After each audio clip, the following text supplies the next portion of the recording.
नमस्कार दोस्तों, मैं हूं सुमित चौधरी और सक्सेस प्लस एकेडमी के प्लेटफॉर्म पर आप सभी का हार्दिक स्वागत है। दोस्तों, आजकल हमारी एक सीरीज चल रही है जिसमें हम दुनिया भर के महान philosophers, mathematicians, scientist and political thinkers की बायोग्राफी को रिव्यू कर रहे हैं। उसी सीरीज को कंटिन्यू करते हुए आज के इस वीडियो में हम बात करने वाले हैं father of scientific history and father of political history जैसे टाइटल से नवाजे जाने वाले एंशिएंट ग्रीक हिस्टोरियन थ्यूक्लिडिडीज की बायोग्राफी एंड इनके कॉन्ट्रीब्यूशन के बारे में। दोस्तों, पिछले वीडियो में हमने बात की थी हेरोडोटस की बायोग्राफी एंड उनके कंट्रीब्यूशन के बारे में। हेरोडोटस, जिनको फादर ऑफ हिस्ट्री के टाइटल से नवाजा जाता है, जिन्होंने ग्रेको पर्शियन वॉर्स के ऊपर अपना डिटेल एनालिसिस दिया था, अपनी किताबों में उनको डिटेल में समझाया था, जिसकी वजह से उनको one of the first known historian के नाम से जाना जाता है और उनको फादर ऑफ हिस्ट्री का टाइटल दिया जाता है। लेकिन हेरोडोटस का जो हिस्ट्री लिखने का तरीका था, उसके ऊपर कई बार सवाल खड़े किए जाते हैं कि उनका हिस्ट्री लिखने का तरीका साइंटिफिक नहीं था और उनकी जो कहानियाँ थी वो कई बार लोगों को पचती नहीं है। वो लगता है कि वो कई बार उनको फादर ऑफ लाइज भी इसलिए कहा जाता है, लेकिन फिर भी उनकी एक बहुत ही बड़ी लेगेसी है हिस्ट्री में और उन्होंने हिस्ट्री के शुरुआती चरण में बहुत ज़्यादा काम किया था, इसीलिए उनको फादर ऑफ हिस्ट्री का टाइटल दिया जाता है। लेकिन उसके बाद आते हैं थ्यूक्लिडिडीज, और थ्यूक्लिडिडीज का जन्म होता है जब हेरोडोटस अपनी अर्ली 20s की एज में होते हैं। उस समय थ्यूक्लिडिडीज का जन्म होता है और उन्होंने जिस तरीके से हिस्ट्री को लिखा और उन्होंने पेलिपोनियन वॉर्स, जो कि एथेंस और स्पार्टा के बीच में होने वाले बड़े वॉर थे, और इनके ऊपर जो इन्होंने अपनी सीरीज ऑफ बुक्स लिखी, 8 किताबें इन्होंने लिखी हैं हिस्ट्री ऑफ पेलिपोनियन वॉर्स के ऊपर, जिसके ऊपर हम बात भी करेंगे आगे चल के। तो जिस तरीके से इन्होंने हिस्ट्री को अप्रोच किया, जिस तरीके से चीज़ों को इन्होंने इवेंट्स को रिप्रेजेंट किया, तो वो बहुत ही कमाल था उस समय के हिसाब से। इन्होंने उस इवेंट के पीछे के बैकग्राउंड को समझाया, उस वॉर के दौरान जो जो फेमस बैटल्स हुए उनको समझाया, दोनों राज्यों की पॉलिटिकल कंडीशंस को समझाया, उनके जो बैकग्राउंड रहा था, जो उनके रिलेशंस रहे थे उनको समझाया, जो भी चीज़ें उस पूरे के पूरे वॉर में समझने की थी उन सभी को इन्होंने इंक्लूड किया है। इसीलिए इनको फादर ऑफ साइंटिफिक हिस्ट्री और फादर ऑफ पॉलिटिकल हिस्ट्री के नामों से जाना जाता है। और इनका जन्म से लेके इनकी मृत्यु तक की सारी कहानी को हम डिटेल में पढ़ेंगे। इनके हिस्ट्री लिखने के मेथड्स के ऊपर भी हम बात करेंगे। तो इनका जो जन्म है वो लगभग 460 बीसी से 460 बीसी के अराउंड हुआ। एग्जैक्ट टाइम नहीं पता है, लेकिन ये एक रफली दिया जाता है और लगभग 400 या 410 के अराउंड इनकी बीसी में ही इनकी डेथ हुई। और इन्होंने 30 साल, लगभग 27 साल वॉर चला था ये, जो एथेंस और स्पार्टा के बीच में जो दूसरा पेलिपोनियन वॉर हुआ, जो 431 से 404 बीसी के बीच में हुआ, उसके ऊपर इन्होंने अपना डिटेल एनालिसिस दिया है अपनी किताब हिस्ट्री ऑफ पेलिपोनियन वॉर में।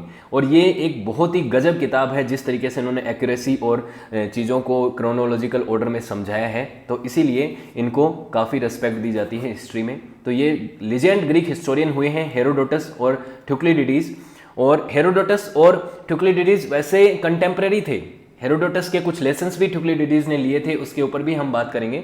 तो पहले तो इनकी अर्ली लाइफ के ऊपर बात कर लेते हैं।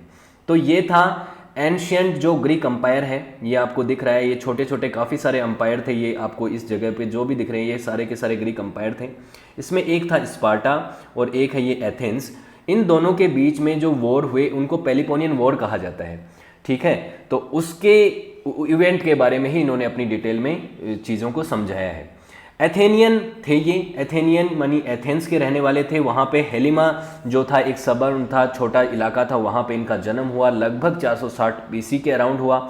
उसके बाद इन्होंने चीज़ों को समझाया है। 430 बीसी के अराउंड से इन्होंने चीज़ों को एक्सप्लेन करना शुरू कर दिया था, प्लेग के बारे में और जो वॉर हुआ उन चीज़ों के बारे में इन्होंने लिखा है, तो उससे इनके बारे में आपको इन्फॉर्मेशन मिलती है।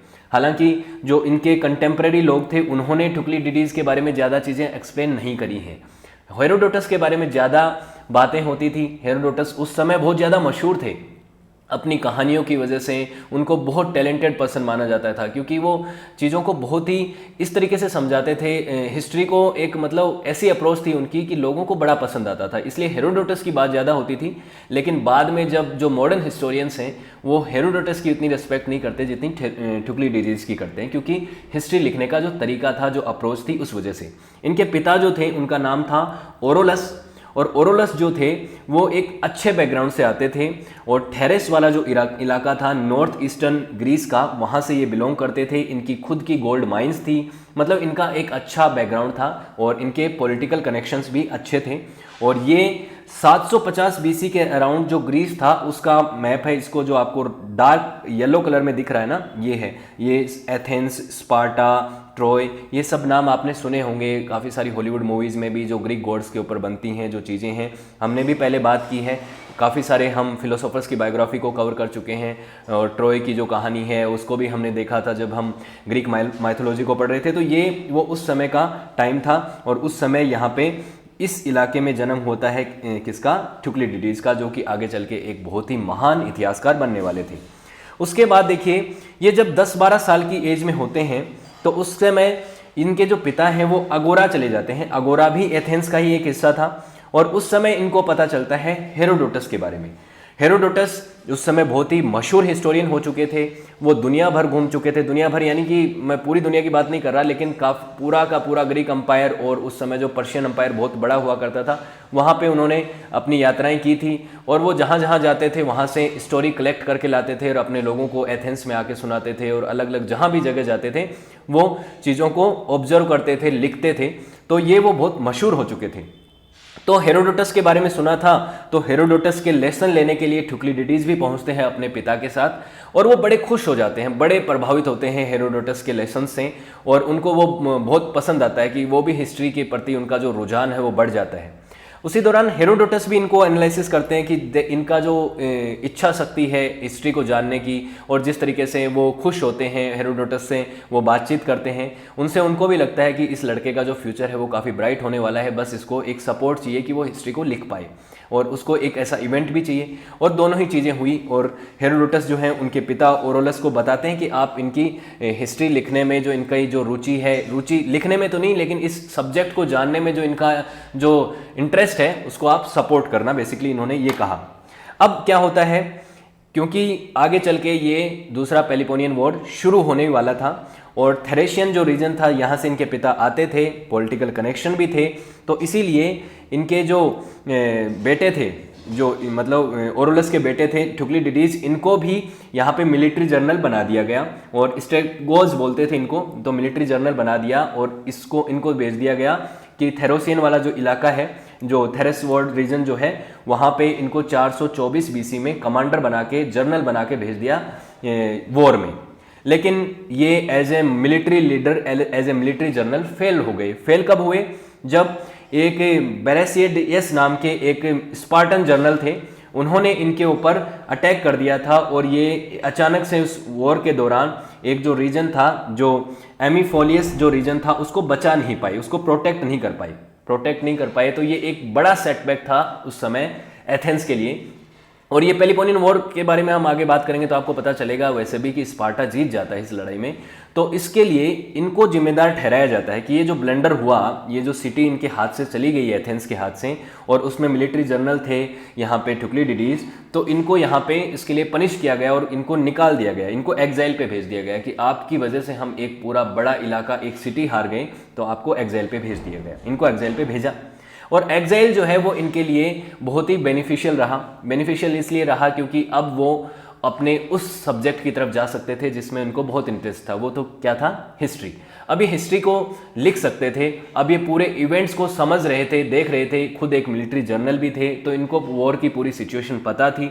तो इन्होंने हिस्ट्री लिखना यहाँ से शुरू किया कि क्या क्या चीज़ें इन्होंने देखी थी, कौन कौन सा इसका बैकग्राउंड क्या रहा है हिस्टोरिकली, स्पार्टा और ये जो पूरा का पूरा ग्रीस है, ये जो एथेंस है, इनके बीच में रिलेशन कैसे रहे हैं। पहला पेलिपोनियन वॉर जो इससे पहले हो चुका था उसमें क्या हुआ, उसके बाद इन दोनों देशों की दोनों जो किंगडम थे, इनकी पॉलिटिकल स्थिति कैसी थी, इनके बीच में रिलेशन खराब वापस कैसे हुए, वॉर जैसी कंडीशन क्यों हुई, जो मिलिट्री जर्नल थे दोनों आर्मी के वो कौन कौन थे, उनके बीच में कन्वर्सेशन क्या क्या होते थे। तो अपने 20 साल के एग्जाइल पीरियड में इन्होंने बहुत कुछ लिखा, और ये जो 27 साल की जो हिस्ट्री थी इन वॉर्स के बारे में, इनको इन्होंने डिटेल में समझाया है। अब फाइनली पेलिपोनियंस वॉर के बारे में हम डिटेल में थोड़ी सी बात कर लेते हैं कि ये क्या थे। ये है स्पार्टा, वो जो 300 वाला था ना, वी आर द स्पार्टन्स, वो यहाँ पे रहते थे, और ये एथेंस था, एथेंस। और यहाँ पे मैसिडोनिया है, मैसिडोनिया से अलेक्जेंडर द ग्रेट निकले थे, उन्होंने बहुत बड़े साम्राज्य को बना लिया था, वो अलग बात था, यूनाइट कर दिया था। लेकिन एक स्थिति ऐसे भी थी कि ये अंपायर जो थे, छोटे छोटे अंपायर आपस में लड़ते थे। वैसी ही स्थिति थी जैसे महाजनपद पीरियड में इंडिया में हुआ करती थी। जो महाजनपद थे, 16 महाजनपद के जो अलग अलग किंगडम थे, वो आपस में लड़ते रहते थे और लास्ट में मगध ने उन सभी को जीत लिया और पूरा का पूरा जो अंपायर है वो बड़ा बना लिया। मौर्यन साम्राज्य के दौरान जब चंद्रगुप्त राजा बना उस दौरान हुआ। वैसे ही यहाँ पे मैसिडोनिया में बाद में अलेक्जेंडर के टाइम पे ऐसा हुआ था, लेकिन पहले ही आपस में लड़ते रहते थे। तो सेकंड पेलिपोनियंस वॉर जब हुआ था, इसी को ग्रेट पेलिपोनियन वॉर कहा जाता है। ये 431 से 404 के बीच में हुआ, 27 साल तक ये वॉर चला है। और एंड ऑफ द डे क्या हुआ, स्पार्टन्स की यहाँ पे जीत हुई और एथेंस को यहाँ पे सरेंडर करना पड़ा। तो बेसिकली स्पार्टन्स इसमें जीत जाते हैं। लेकिन ट्यूक्लिडिडीज कहाँ के थे, वो एथेंस के थे, एथेनियन थे, और एथेंस की तरफ से वो वॉर लड़ रहे थे और उनके जो किंगडम है उसकी हार हुई। अब बात आती है कि ये जो किताब इन्होंने लिखी, जो हिस्ट्री ऑफ पेलिपोनियन वॉर लिखा, इसमें क्या कुछ है। इसमें इवेंट्स हैं, बैकग्राउंड है, पेलिपोनियन वॉर्स के बैकग्राउंड क्या रहा, दोनों किंगडम्स के बीच में क्या रिलेशन थे, दोनों के बीच में वॉर जैसी स्थिति कैसे आई। और इन्होंने ये चीज़ समझी कि ये जो वॉर हुआ ये इनकी लाइफ का सबसे बड़ा इवेंट है और इसी के ऊपर ये लिख सकते हैं, इससे बड़ी कोई चीज़ हो नहीं सकती। ये ग्रेटेस्ट वॉर है जो अभी तक हुआ है।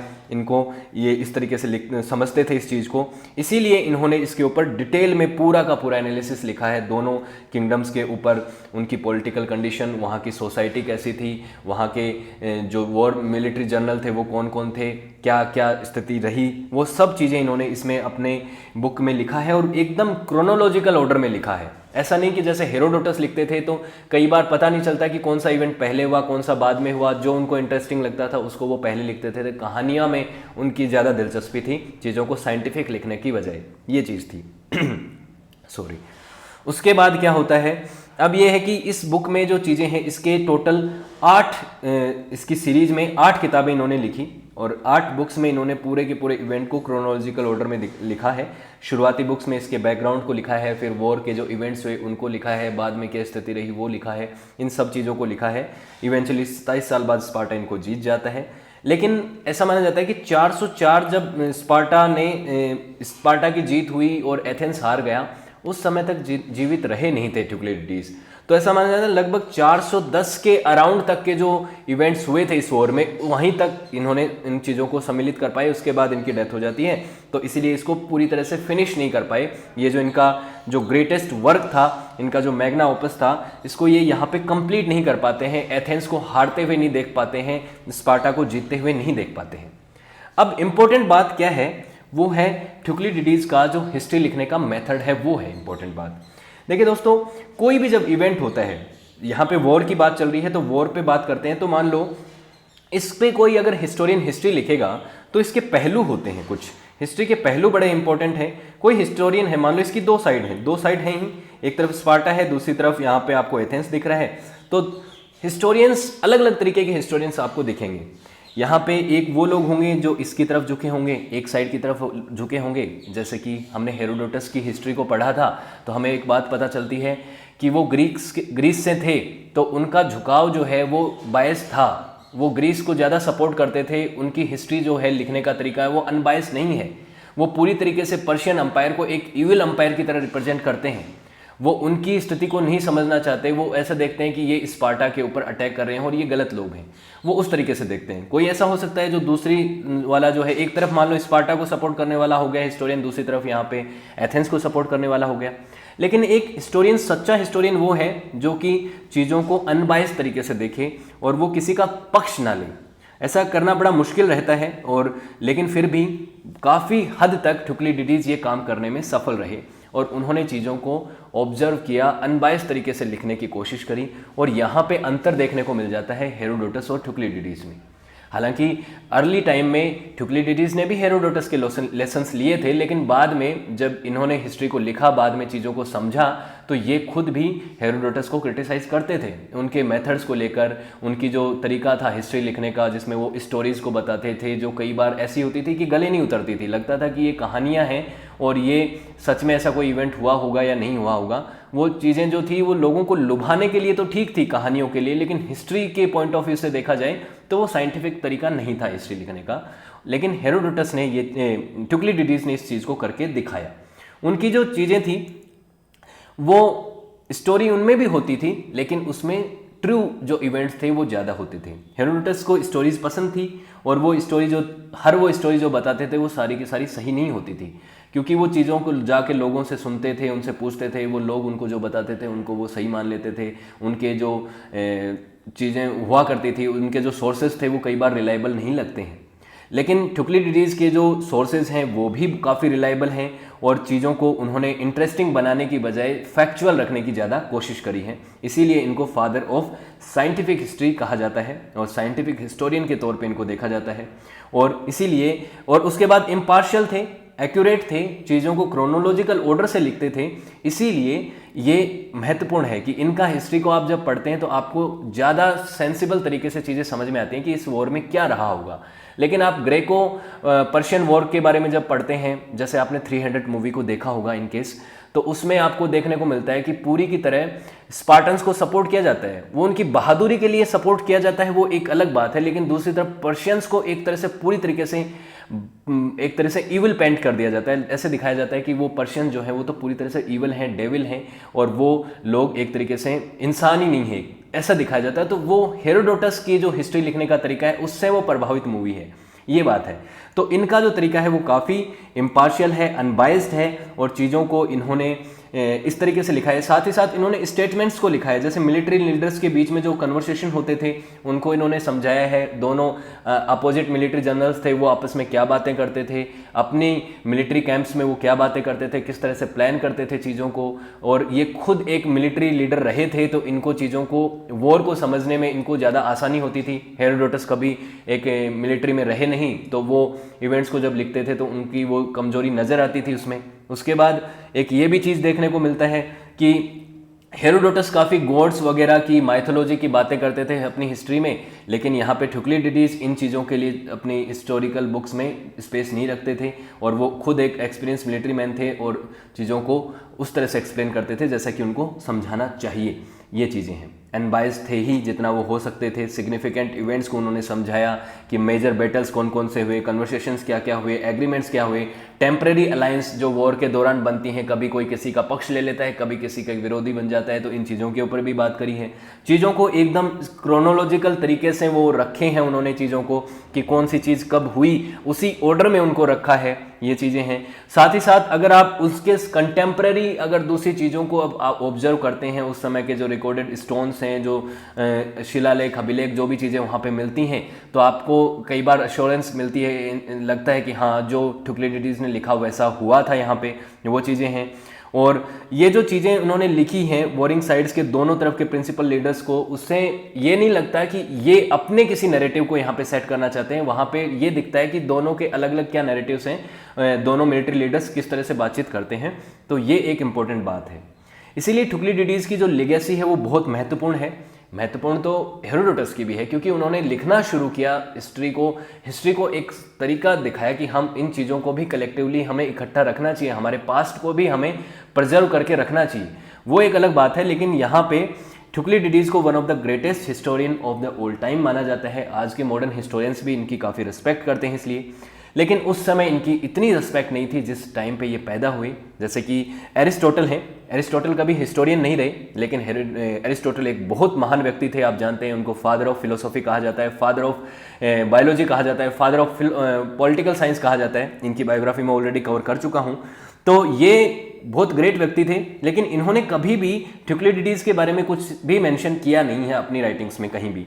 लेकिन बाद में 5th सेंचुरी के एक और महान हिस्टोरियन हुए हैं, ये इटालियन पेनिनसुला के सिसेरो, इन्होंने बातचीत करी है थुक्लिडिडीज़ के बारे में। और उसके बाद मॉडर्न हिस्टोरियन और जो आपको रेनेसो का जो पीरियड दिखता है उसमें थॉमस हॉब्स और फ्रेडरिक नीत्शे जैसे जो हिस्टोरियंस हुए हैं, जो फिलोसोफर्स हुए हैं, इन्होंने भी बात की है थुक्लिडिडीज़ के बारे में। और इन्होंने काफ़ी कुछ थुक्लिडिडीज़ की हिस्ट्री को वो किया है, एक तरीके से उसको प्रेज़ किया है। ये चीज़ें हैं।